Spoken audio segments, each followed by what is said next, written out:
asked Don about his character, Alan. I said, what was it like the first time he walked on set, and knowing the character that you played in the past, and seeing this character and seeing it on script and how different that was. I said, what was that first couple minutes like reading together? How did that chemistry come about with his character? Well, I think chemistry is something you can't really fake. You either have it or you don't. I remember, and I have been in this situation so many times, where you're around a table and you're reading with other actors, whether it's a play or a teleplay or a film, and you sit at the table and you think, how is this going to work? And you never really know until you start reading. But with Don McKellar, I knew the moment I met him that we would have chemistry. First of all, he's totally my kind of guy, in the sense that he's a complete nerd. He's always in his head. He's very funny. He's really smart. He's really quick, and that I find sexy. And was it tough fitting 30 years of marriage into a small, short time frame? When you meet people that you have that kind of chemistry, and I feel that I have met sort of incarnations of Don McKellar. I have been meeting incarnations of Don McKellar most of my life, so I felt instantly very comfortable, and he with me. When we did rehearsals, which is really unheard of in television, Right. because I felt that if we could even refine that to a deeper level, because if in this series of Sensitive Skin, if the relationship, this 30-year relationship that you mentioned, does not ring true, the audience will not follow you. It'll affect the whole process. It will. I wanted to, because this is not just a comedy, and it has incredibly funny moments in it, I think. I hope our audience does too. But it goes to some really painful private places. And using comedy, that alleviates the pain of it, but you have to go there with the belief that the story that you're telling is based on truth. And the truth that what I have with John is not just chemistry. I think we see things a lot the same way. We get there in a different way, but we're of the same thought. And as Canadians, we love to claim you as our own, because you're so you should. you're so proudly Canadian. Yes. What was it like shooting this entirely in Canada? It was a dream to shoot Sensitive Skin in Canada. It was really a dream. This was a project that I spent almost 9 years of my life making happen. It defined for me a passion project. And it's not like people in the last 9 years didn't say, oh, I think this is a great project. But it was finding the right collaborators. And I found that with Don as my director, as my co-executive producer, as my leading man. But we also found it in Bob Martin, who did an amazing adaptation of the original series of Sensitive Skin, which ours is based on. We really made it our own. And a lot of shows that are produced in Canada, they shy away from the Canadiana that is shown, but you guys really... Why do you think that is? I don't know, but you guys really embrace the atmosphere, the scenery, the language. Oh, Toronto, which is the city we chose to shoot in, is a character in this. Yeah. Very much like New York City was a character in Sex and the City. This story that we're telling is not just about Torontonians, it's also about Canadians. Right. And that's why I'm so proud of it. Everyone brought such game to this project. We didn't have a great budget. Every actor that we sent it out to, if they were available, they said yes. Because good writing is really hard to come by. And this is a story about a relationship of 30 years, but it's also a story about a woman going through a crisis. And it's not a crisis about something that is very clear on the outside. She doesn't have breast cancer, She hasn't suffered some horrific event. It's internal. It's an accumulation and an internal journey of realization of life and time in a different way, because as you get older, time speeds up. You think it would slow down because people are retired, but it speeds up. And the years go quicker and quicker. And this character, who has really up to the point where we first meet her, she's had things pretty easy. Right. She hasn't really had to make decisions. She did what most women her age did. She's a baby boomer. She got married, she had a kid, she had a career, but it wasn't really important. But now she's having this awakening.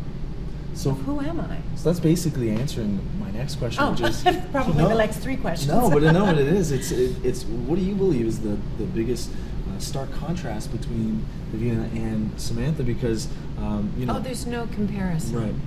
Right. Davina is she's a trailblazer. She's in the front seat of that car and she's driving it, and that car is her life. Yeah. where Davina has always been a passenger. Yeah. She's been in the back seat. So the interesting thing about this story is that we've got to take her out of the back seat, put her in the driver's seat, and see what happens to her. That's a really exciting journey. Not when you're in your 20s. We've seen that to death. Yeah. But to see a woman, in her 50s, Being melancholy. but also coming to terms with what she's feeling and realizing that one of her power alleys, one of her cards in her deck of life has been the way she looks, and suddenly that's changing. And for me, that's also happening. And I have grown up in the spotlight since a very early age. I was so fortunate to work as an actor, and people have seen me grow up, grow older, but to do those scenes, especially in front of an all-male crew of self-examination, it's a very vulnerable place to be, a little scary place to be. But for me in my work and what I'm trying to investigate is the truth. And sometimes the truth is hard, but it's certainly, for me, worthwhile. But it almost sounds like, Samantha was such an empowered character, but it almost sounds like this process of doing this character for you empowered you in front of people in a whole new way. Yes, that's very well. That's great insight, really is. When I was very young in my career, I was fortunate enough to work with the great Jack Lemmon.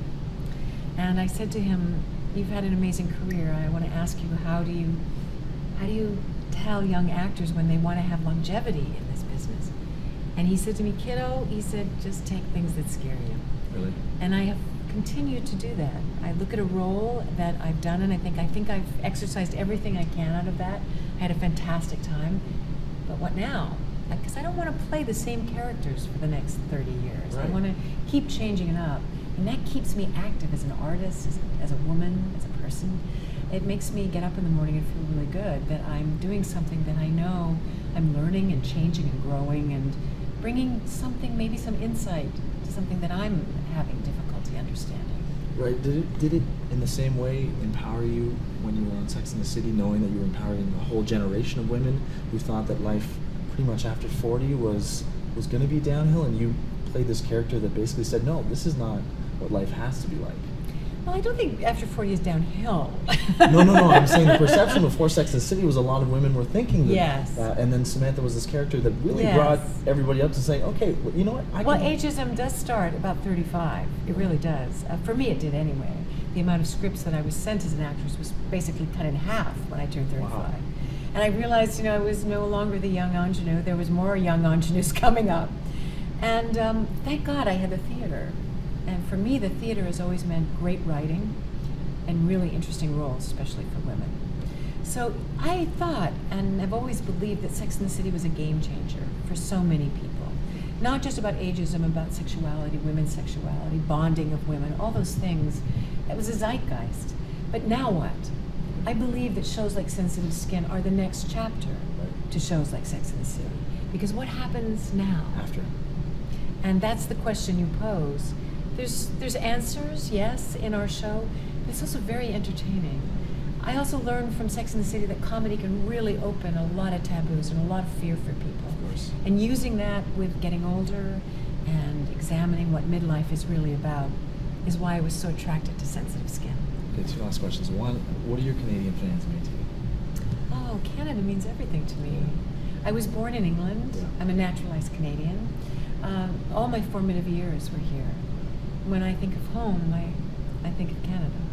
Okay, so we've had a long conversation about how this is a really great transition project for you. But as early as last month, Sarah Jessica Parker was saying that there could be a hint at a Sex and the City 3. Do you see yourself going back there and finding Samantha again? I think about going back to Sex and the City, and there's just a part of me that thinks, oh, that would be so fantastic. Because chemistry, again, was there with the girls in spades, like it is with Dawn in Sensitive Skin. But I think, well, what is the next story? It's always about the script. Yeah. And in Sensitive Skin, that was such an important aspect for me, For sure. and took so long. And I'm not a writer on that. I'm not an executive producer on that. So it would depend, I think, for all of us to come back. What is the story we feel that we haven't told? For me, my work is about new horizons. Progression. And the progression of saying more for women, about women. And Sensitive Skin answers that for me.